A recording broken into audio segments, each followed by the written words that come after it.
reports suggest the government will announce a U-turn on mandatory COVID vaccinations for NHS and social care workers. Yes, up to 80,000 healthcare workers would have lost their job under this requirement, with many fearing a major staffing crisis was looming in the sector. Joining us from Westminster is the Chief Secretary to the Treasury, Simon Clarke. Very good morning to you, Mr Clarke. Morning. Can you confirm this U-turn?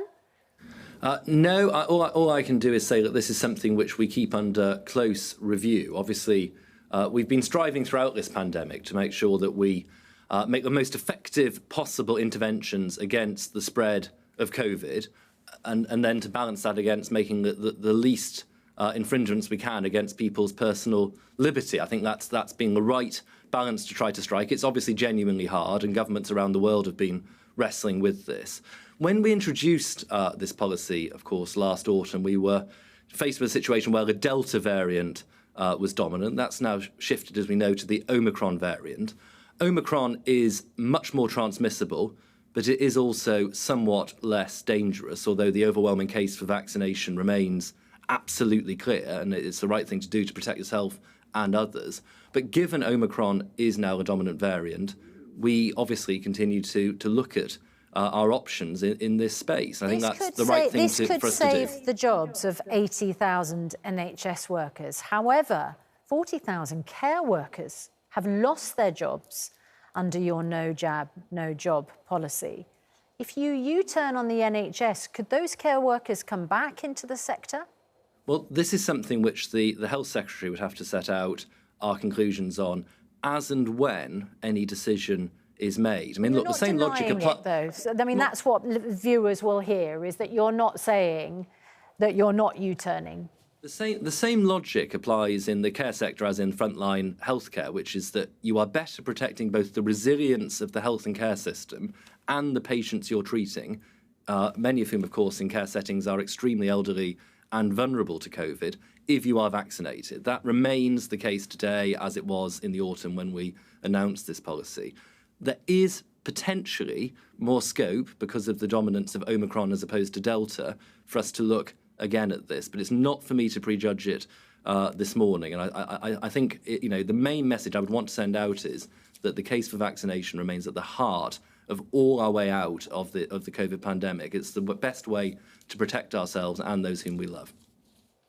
I want to talk to you about the national insurance rise, because apparently, according to this remarkable joint article written yesterday by the Prime Minister and the Chancellor, and I'm sitting next to someone who used to be in a government and says that is quite an extraordinary thing to see. Quite unusual. It is going ahead. We are facing a cost of living crisis, and I don't need to explain to you that national insurance contributions kick in much sooner for the lower wage than tax rises do. How can you justify that when people are facing bigger bills across the board? Well, the health and social care levy is a really important policy to make sure we tackle the huge backlogs in routine care that have built up as part of the negative consequences, I'm afraid, of the pandemic. And it will unlock 9 million more checks and scans and operations, precisely to allow us to make sure that people don't suffer the consequences of not being able to get the care they need. And it will also, over time, allow us to get to a much fairer and more sustainable model for funding social care, which, with an ageing population, is the right and responsible thing to do. How can you do that off the backs of people who are facing massive price rises and they're on salaries just under £10,000 a year? Well, it's really important to understand how this policy will operate. So the 6 million lowest earners won't pay anything extra at all as part of this. The wealthiest 15% pay half the cost of the entire policy, and the rest is then drawn based on earnings. So it is a progressive policy, and it also exempts smaller businesses as well. You've mentioned 6 million. What salary? OK, I'm just going to ask you to put that into salary terms. At what salary does national insurance contribution kick in? It kicks in at £10,000 per year. That's the not threshold. A wealthy person, is it? No, but that needs to be understood. It's obviously a very small increase if you're at that point, and it neneeds to be understood in the wider context of the fact that we're changing the universal credit taper rate, so that's going down from 63p to 55p. Cannot be expected to pay even a small increase, because proportionately, a small increase in tax at £10,000 a year is proportionately a bigger burden. Well, look, we are absolutely focused on that. So we've got the national living wages rising by 6.6% to £9.50 an hour from April. And as I was saying a moment ago, we're cutting universal credit taper rate from 63p in the pound to 55p. So you get to keep more that you earn. That's worth £1,000 for 1.9 million households. So this is a major targeted package of support for the lowest earners. And look, everyone in society benefits from the fact that the health service is better able to support us as we emerge from the pandemic. This is a very progressive measure, heavily targeted at the highest earners, and I believe it's the right thing and the necessary thing to do, because, to be clear, the only alternative is to whack up the borrowing and the national debt, which we all know is just taxation deferred for the next generation. That is not the responsible way out of what is a very serious crisis in terms of the ability to give people the healthcare they need. Mr Clarke, as Chief Secretary, your job is to make sure that all the money is being spent properly on behalf of the taxpayer, to keep a tight grip on public spending.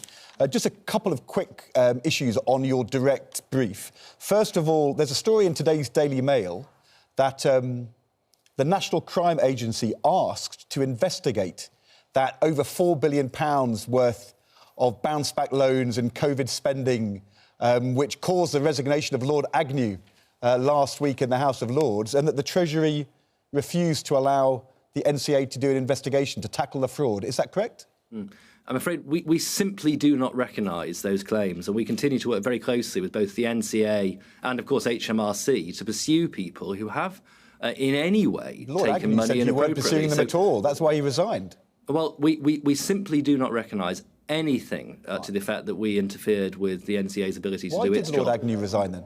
Well, he is obviously frustrated, as we all are, by the fact that this is an issue affecting public money. We have set up a £100 million task force with 1,300 staff precisely to make sure that anyone who has taken money wrongly from any of the schemes which were set up will be pursued. And we have not written off any of this money. We reserve the right to come after you if you've taken this money incorrectly. And anyone watching this who has taken money inappropriately from the furlough scheme or a bounce-back loan should contact HMRC and make redress, because the consequences of staying strum would not be good. We are very clear that this is public money which was deployed at speed, recognising obviously that if we didn't do that, then the whole economy was having a collective heart attack and we needed to get that money out.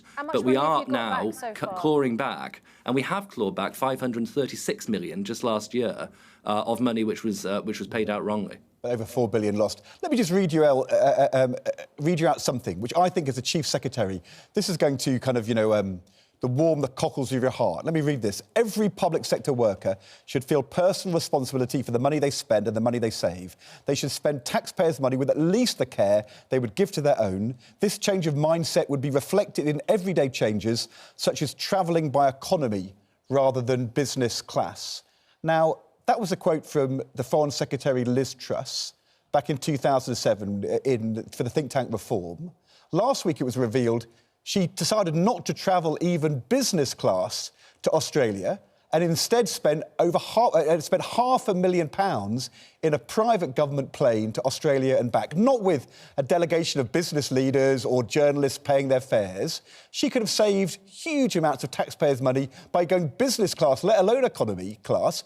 As the Chief Secretary, what have you said to the Foreign Office? Have you said to them, get a grip on the way in which you're spending public money?